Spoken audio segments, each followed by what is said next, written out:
Hi, I'm Gabriel and I'm presenting Keep It Short, a comparison of voice assistants' response behavior. I did this work together with Rietzler, Matt Jones, and Enrico Rukzio. Voice assistants such as Amazon's Alexa or the Google Assistant became very popular in smartphones, cars, and most importantly in the living room. So they help us with simple tasks and retrieve information for us. They are designed to be interacted with in natural language and emulate human behavior. There's a lot of research on the human likeness and personification of voice assistants, such as the computers are social actors paradigm that basically says that we apply social rules to computers when they use human features, such as voice output.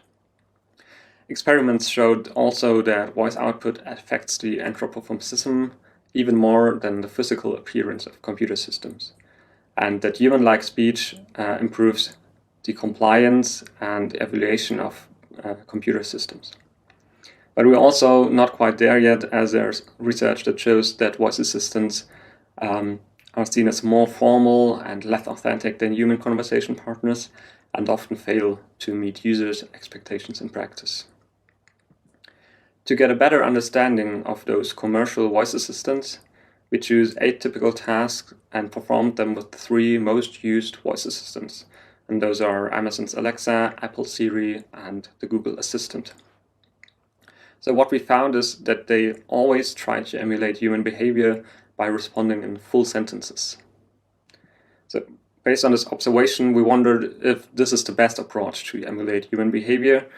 And as Ben Schneiderman said in one of his recent articles, that successful robots will use features of machines and be more tool-like instead of using human features.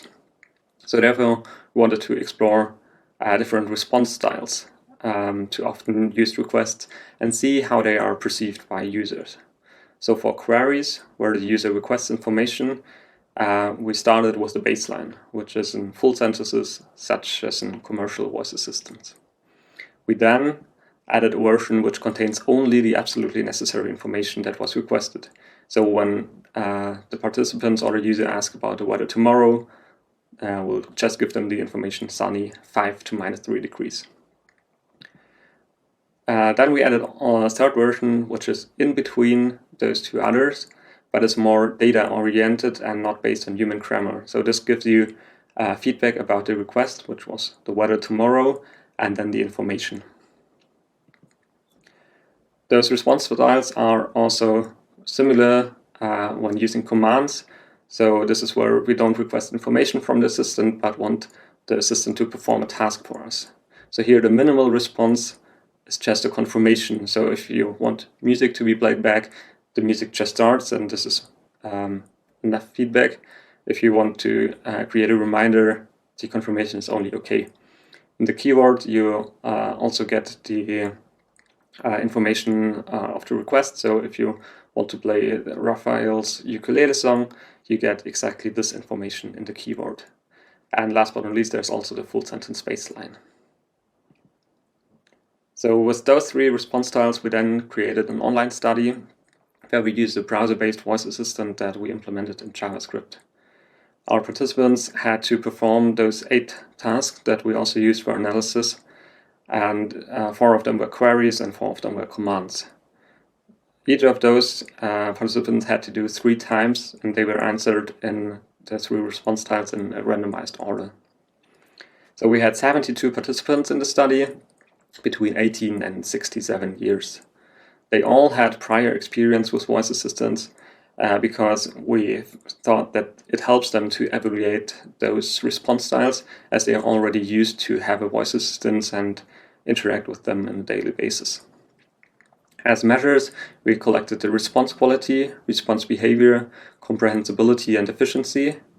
We had the affinity for technology questionnaire, a brief measure of personality, and also some single items and the preference for response styles, and some open feedback. So regarding the individual tasks, you can find detailed results and discussion in the paper, but in this talk I want to focus more on the general preferences. So here you can see the percentages of which response style was most preferred by participants for all tasks.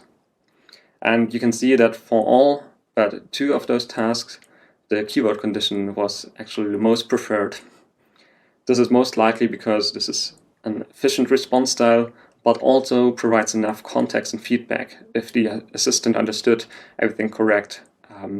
So it's not only the necessary information or confirmation, but also some feedback. In the news condition, full sentences were most preferred, probably because this is close to how a news reporter would report the news and how we are just used to get the news.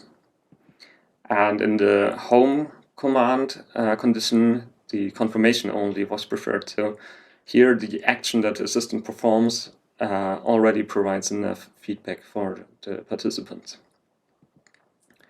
When we ask our participants how they see voice assistants, significantly more saw them as technical systems and not so much as social companions. And also the efficiency was slightly more important than human likeness to them. So for general observations, we thought there's an overall trend towards shorter answers, such as the keyword and the minimal response styles. But it's good to not only include the absolutely necessary information, but also provide feedback either through the action that the assistant performs or through actually saying this to the user. We saw that the preferences are user and context specific, especially in the open feedback. So when users are home alone, they like to converse more with the assistant, but not so much when others are around. Then also human likeness is a two-sided sword.